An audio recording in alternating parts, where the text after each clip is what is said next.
Hello and welcome to another edition of Up Close.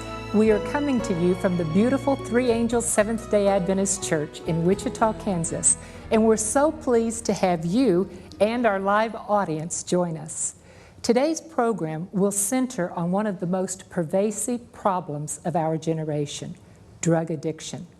If I say drug addict, what image pops up in your mind? Do you envision someone with scrambled brains who can no longer function normally?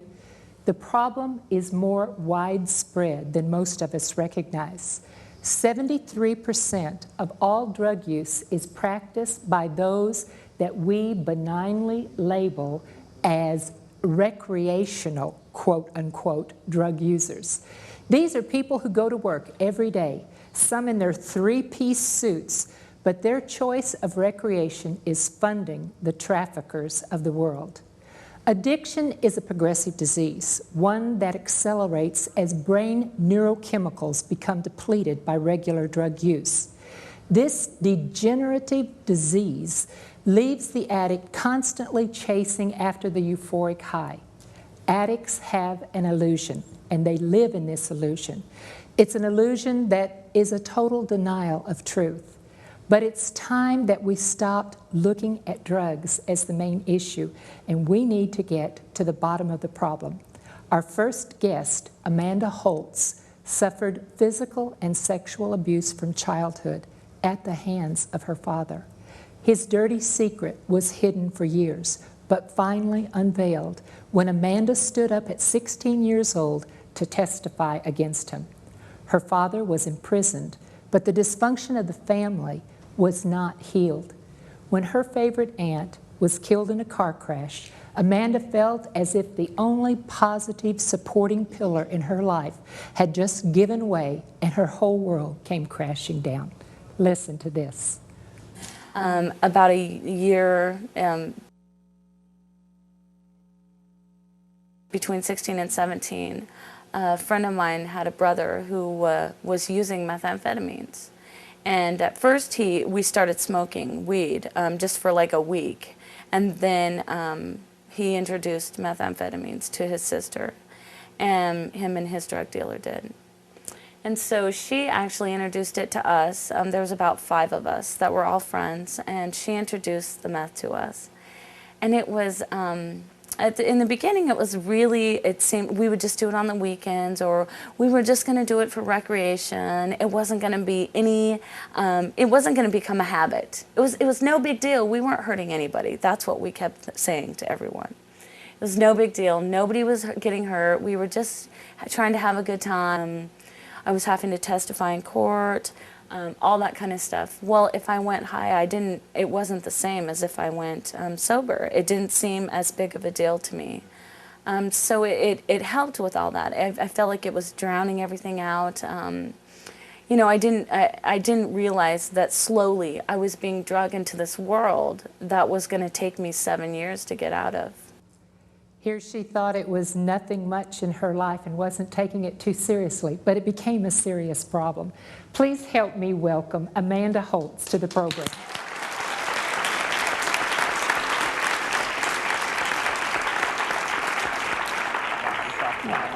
Amanda, when I look at you, you're such a pretty young lady. It's hard for me to believe that you've ever had a drug problem, but I want to thank you for coming and sharing your testimony with us today. Thanks for having me. Please tell our audience, how did you go from that point of just recreational drug use into becoming a full-fledged addict? First, like I said, it was recreational. I just used it on the weekends. I wanted to do it with my friends, to have a good time, stay up all night and play cards. But then I had to have it on Monday because I had to work on Monday. And then it became that I needed it on Tuesday. And then I needed it on Wednesday so that I could stay up and go to work. And then I quit my job altogether. And then I spiraled downhill. I needed it every day. Now, how did this affect your schooling? Weren't you a cheerleader in school? I was a cheerleader. I was captain of my cheerleader squad. And as soon as I started doing drugs, I actually dropped out of high school. And you were a very good student, right? I was a good student. I was in gifted and talented as a child, straight A students as a smaller child, and then a good student in high school.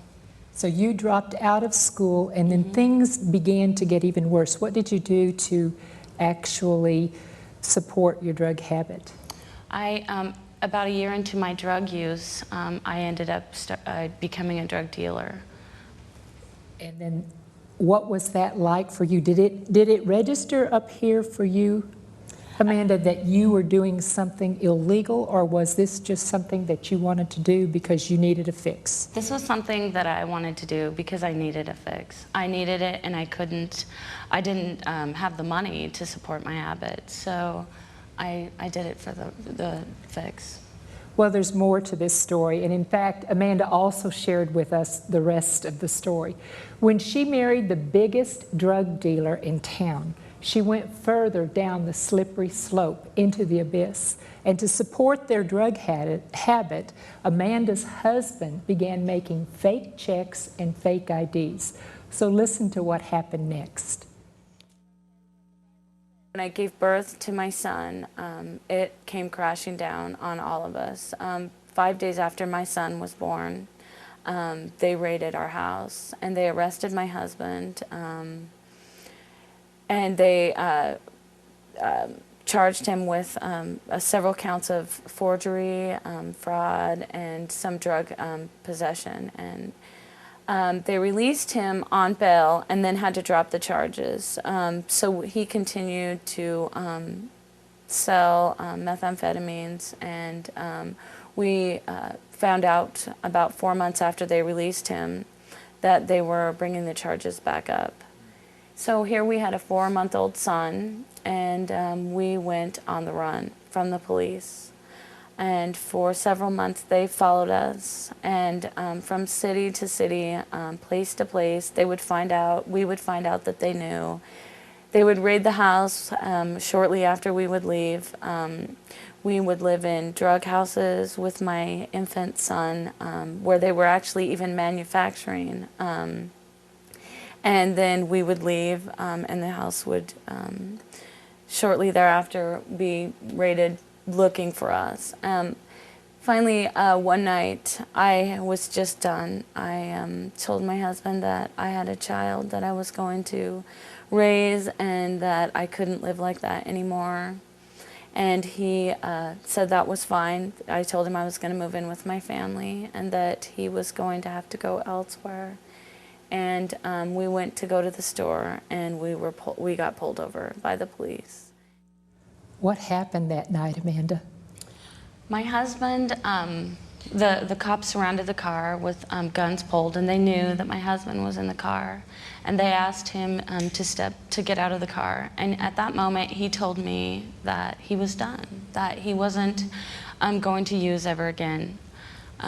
He actually used the term that he was rescued, not arrested. So here I was out still not having a place to live, raising a baby. I found out shortly thereafter I was pregnant, and my husband... So you had one baby and then Right. you're pregnant with I'm another. pregnant with another one. And my husband's in jail, and he tells me that he gets saved and that he is turning his life to Christ. And I thought that was ridiculous. I couldn't believe that of course he could say that. He's in jail, he has a bed to sleep in, 3 meals a day. I have a baby, I'm pregnant, and I'm trying to work at a waitressing job. And I didn't believe that. And were you still doing drugs at this time? I was still using marijuana at the time for a couple months until I found out I was pregnant. And then I stopped using everything. When you found out you were pregnant. So now, how did things, your husband calls you and tells you that he has had an encounter with the Lord, that he's been saved, he's been changed. Right. You're not buying it. Y'all went to court, and what happened at court? My husband stood before the judge, and he said that I know what I've done is wrong, and I know that it was a horrible thing. And he said, I take full responsibility for it. But he said, my first ministry, I would like to be at home with my wife and my children. He said, but if I go to prison, I know that's where God wants me, so that I can minister to other men and lead them to the Lord. And the judge's face softened, and I saw it happen. I saw the judge soften. And I knew at that moment that he meant what he said, and that the Lord was there present. And so he was sentenced. He was looking at 14 years, and that's what even his lawyer told him. He would probably get at least 7 to 14. And the judge sentenced him to 10 years, and then only told him he had to serve 6 months, and he had already served 4 months. So he got out within less than 2 months later after being sentenced. Praise the Lord. Now let me ask you something. Were you brought up in a Christian home? I was actually brought up in a Mormon LDS home. Okay, so you were brought up in a religious home, but Right. you really didn't understand about a personal relationship with the No, Lord. So no. now, when your husband only had that amount of time given to him by the judge, did this make you believe that there really is a God? It did. It made me believe. And later that night, he called me, and I was ecstatic. I was so excited. And my husband, I said, I believe what you have been telling me. And he asked me to go into a room, private, and get on my knees. And that is when I accepted the Lord and surrendered my life to Christ. Praise the Lord. That's wonderful.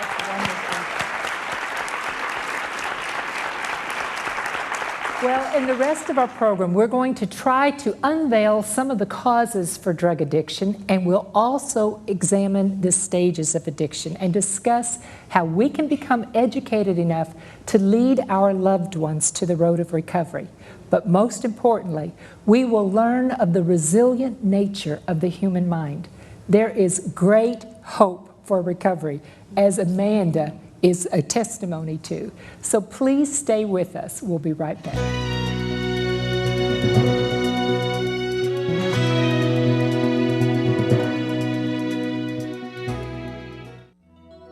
Next week on Up Close. We're going to be talking with Dr. Neil Nedley about some of the common symptoms and the causes of depression. And I really hate to say this, but in all honesty, it took every ounce of energy I had to even take a shower. I would be in bed for 5 days at a time. It was just the most debilitating thing I've ever gone through in my life. And I would just lay there. Next week on Up Close, dealing with depression. So don't miss it.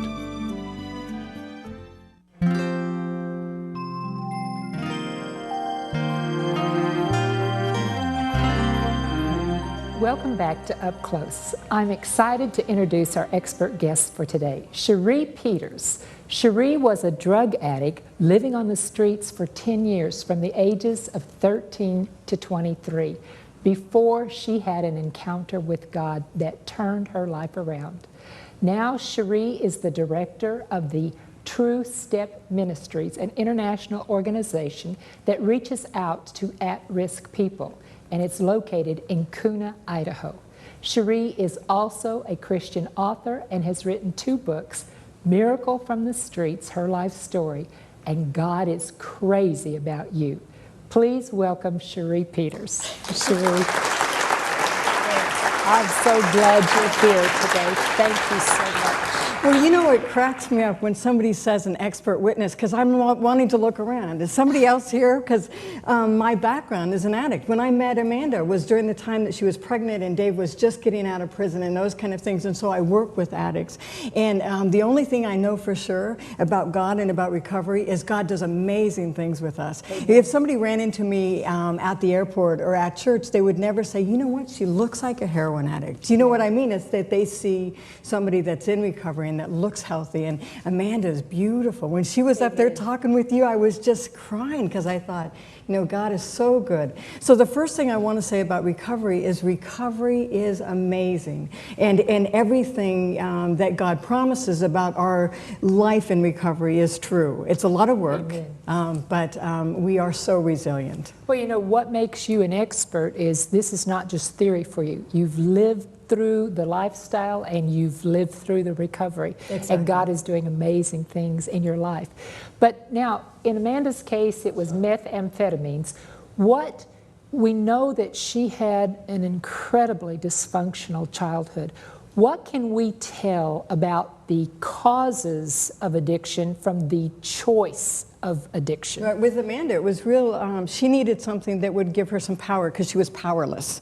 And methamphetamine does that, Coke does that, anything that's a stimulant, anything that's going to give her the ability to feel that she can do anything. So this is an arousal. So it's an arousal stage, and it's a type of high that just is that somebody that's powerless, somebody that's abused, somebody that is really been damaged in a dysfunctional family will get a lot of their needs met in that way. Serotonin levels, if you know anything about neurochemistry, is serotonin levels get kicked off with amphetamines, and all of a sudden you feel euphoric. Anything is possible. I can do anything. And this is from a child that has felt I could do nothing. I could do nothing, and no one cares about me, and I could care less about life, and all of a sudden she wants to live. So the first part, when Amanda was talking about the first part of her addiction, is everything seemed fun. Everything was incredible. And then it got to the point where I couldn't do this anymore. When I start to come off of the drug with an arousal kind of high is when I come off of the drug, then my neurochemistry is actually flat.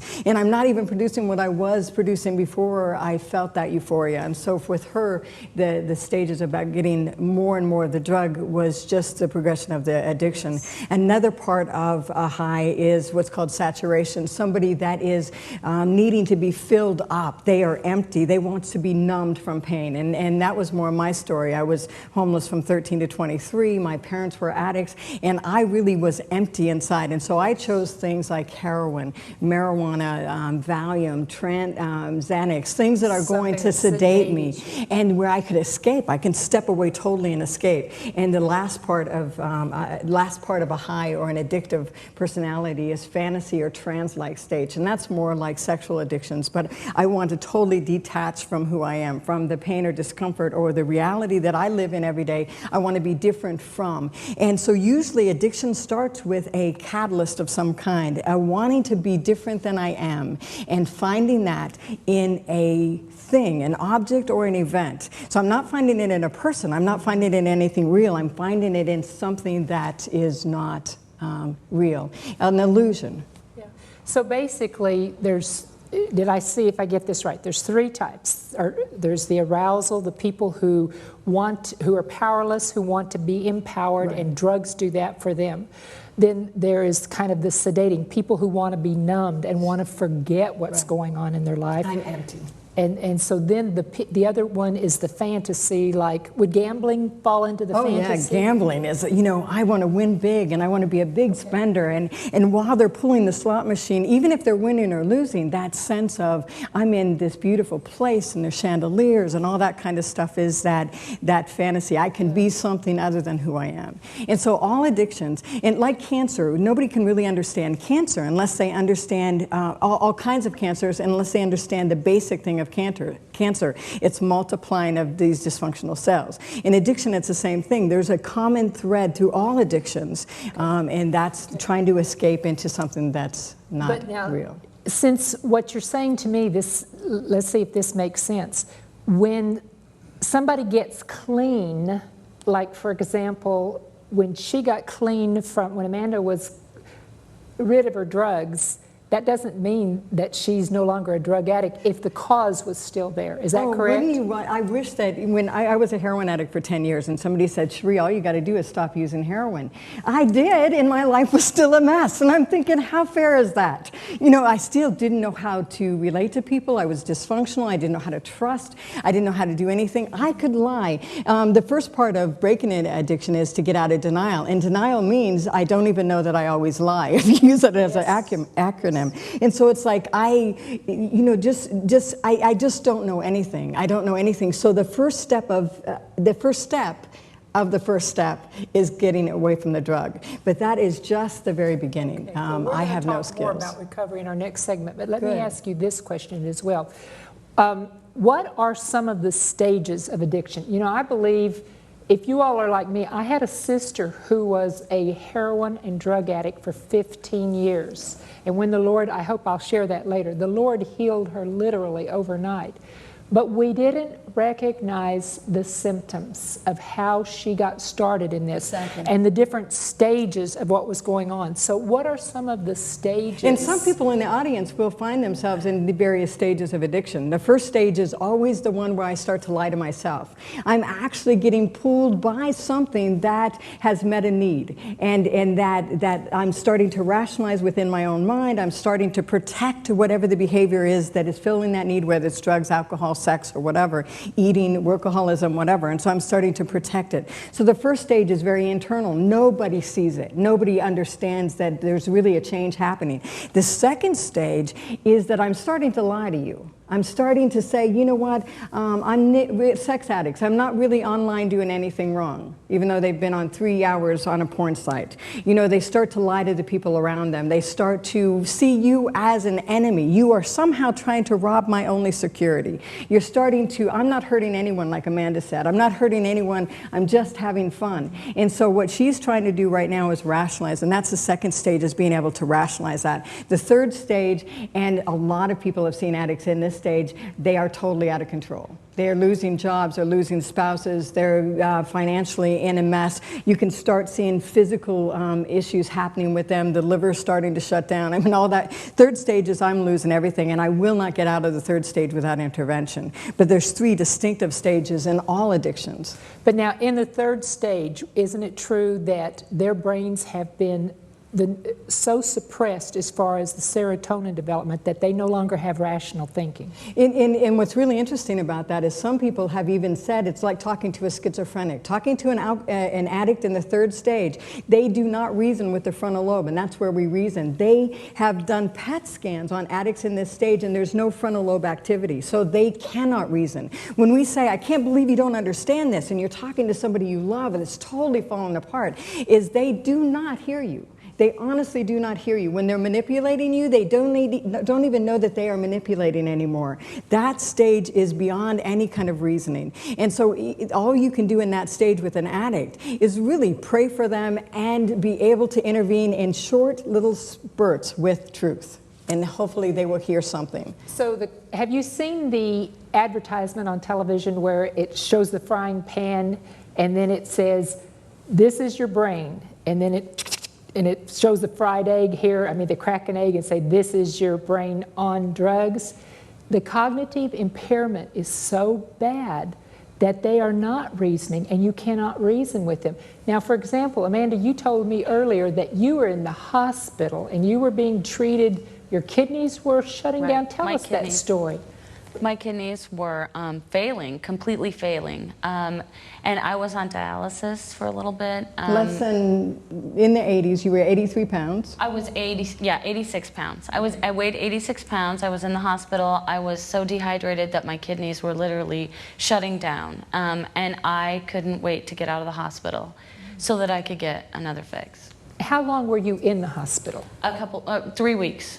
3 weeks. So see, in my mind, and probably in your mind as well, we would think 3 weeks of no drug use, it ought to be out of her system. But yet, they are not thinking properly. Well, coming up next, we are going to introduce you to a man who battled a lifelong addiction to drugs. So please stay with us for this encouraging story.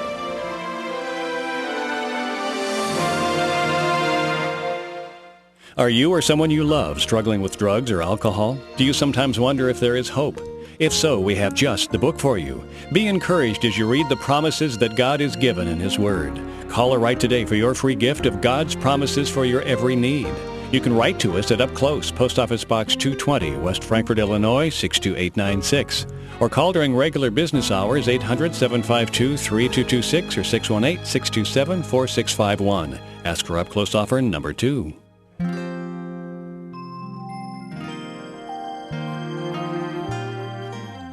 Welcome back to Up Close. Today we're talking about recovery from drug addiction.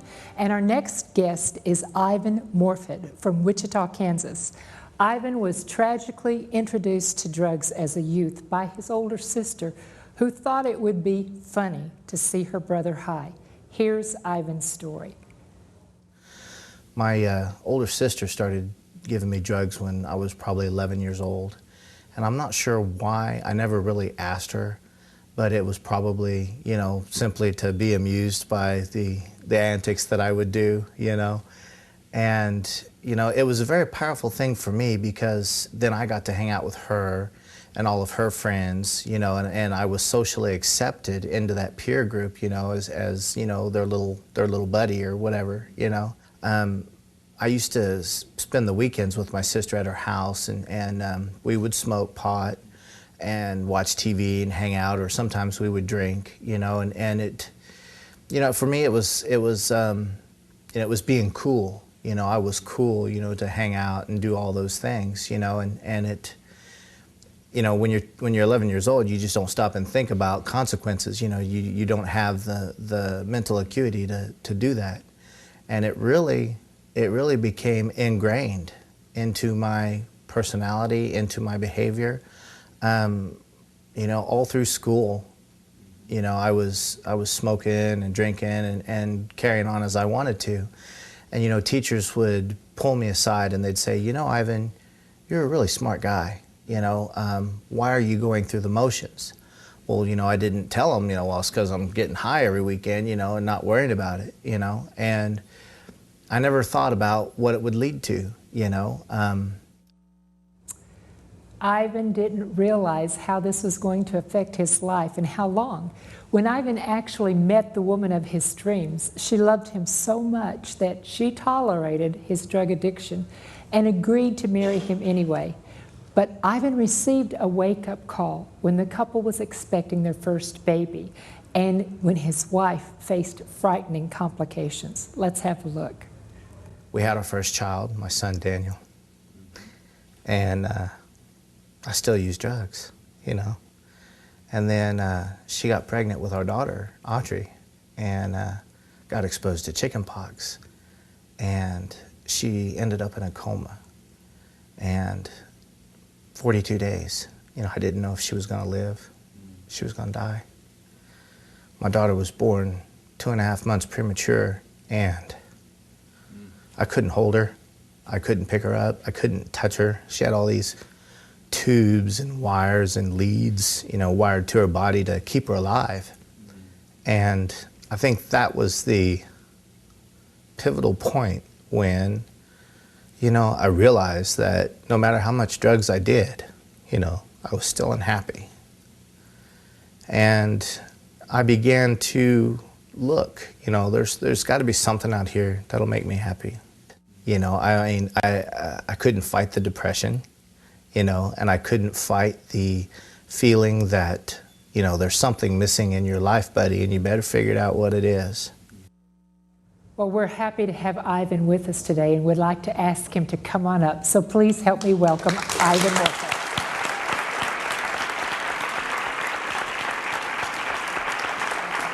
Thank you for being here today to share your testimony. When your wife was in that coma, what was going through your mind as far as what you'd been doing with your life?